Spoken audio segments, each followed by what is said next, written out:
Les Européens ont capitulé devant les exigences de Donald Trump.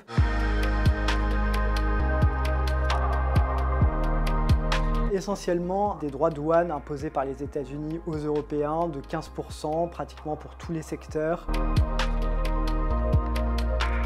Ça implique qu'il y ait quand même de la prévisibilité pour ces secteurs. On sait que les États-Unis et Donald Trump étaient tentés d'imposer des droits de douane plus élevés sur pas mal de secteurs. On avait déjà par exemple 25% sur l'automobile, ça retombe à 15%. Il pouvait y avoir plus que 15% sur les produits pharmaceutiques, sur les semi-conducteurs. Donc ce sont autant de secteurs où la Commission européenne affirme que le maximum a été fixé à 15% et que les États-Unis s'engagent à ce que ça soit vraiment ce maximum, ce qui n'était pas gagné d'avance.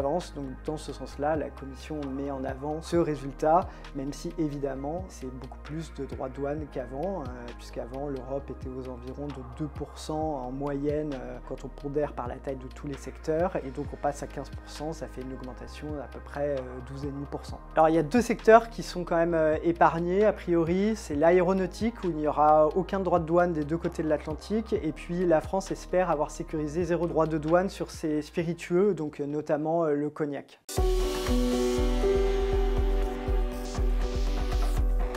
J'ai envie de répondre les deux en général. Les Européens ont capitulé devant les exigences de Donald Trump parce que, en fait, contrairement à ce qu'on a pu beaucoup entendre, la Commission européenne n'avait pas le mandat des États membres pour aller à la guerre commerciale. Il y avait deux stratégies, pour faire simple. Soit on appliquait la stratégie de la Chine et on risquait l'escalade commerciale et on essayait de mettre tout ce qu'on avait sur la table en termes de rétorsion au risque que ça nuise à l'économie européenne et on essayait de faire reculer Trump à terme, ce qui impliquait une période forcément difficile où il y allait avoir un bras de fer. Les représentants de grandes entreprises, notamment françaises, n'ont pas été les dernières pour dire « Attendez, nous, on veut de la certitude, là, on veut savoir à quelle sauce on va être mangé ». Je rappelle que Donald Trump, il avait menacé l'Europe de droits de douane de 30%, voire jusqu'à 50%. On peut se demander si la stratégie suivie par la Chine aurait été meilleure. Clairement, elle aurait permis d'affirmer le poids géopolitique de l'Europe. À la fin, quand même, il faut noter que les Chinois, ils se retrouvent avec 55% de droits de douane que leur imposent les États-Unis, et eux ont imposé des droits de douane très importants sur les États-Unis. On n'est pas sûr que ça soit vraiment gagnant pour eux. Pour cela, il aurait fallu que les États membres soient prêts à sortir ce qu'on appelle l'instrument anti-coercition. C'est un peu le bazooka des Européens qui a été créé après le premier mandat de Trump face à ses velléités d'imposer des droits de douane déjà. Et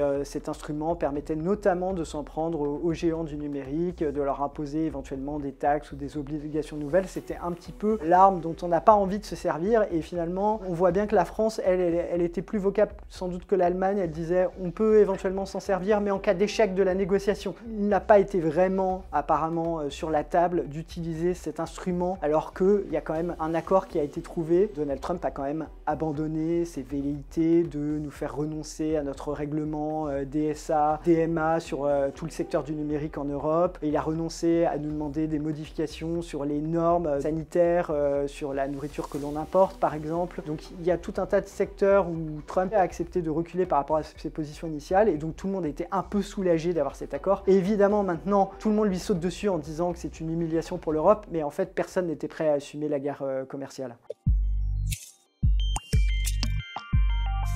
Alors il y a plusieurs membres du gouvernement français qui disent que désormais ce n'est pas tout à fait la fin de l'histoire. D'abord il va falloir négocier les détails de cet accord, être sûr que Trump respecte sa parole dans les secteurs sensibles pour lesquels il avait des velléités de mettre plus que 15% de droits de douane comme je vous l'expliquais. Donc il va falloir vérifier ça, et dans le cadre de la négociation de ces détails, le gouvernement français, enfin certains représentants disent on va cette fois sortir l'instrument anti-coercition et il faut être dur, et il faut sortir le pistolet. Il y a plusieurs interlocuteurs qui sont spécialistes un peu des négociations commerciales qui disent mais c'est pas du tout réaliste, on va pas sortir le gun alors qu'on ne l'a pas sorti pendant toute la négociation, on va pas le sortir après au risque de réouvrir les négociations commerciales sur les biens. On va pas tout d'un coup ouvrir le secteur des services et le secteur de la rétorsion sur les services numériques, ce n'est pas réaliste. On verra bien dans les prochaines semaines si l'Europe agite cette menace, mais si elle agite cette menace, il faut être prêt à aller à la guerre commerciale et ce que ça soit dur et terrible pour la croissance pendant plusieurs mois, voire plusieurs années pour l'Europe, dans l'espoir que Donald Trump recule et se couche face à la stratégie de défense européenne.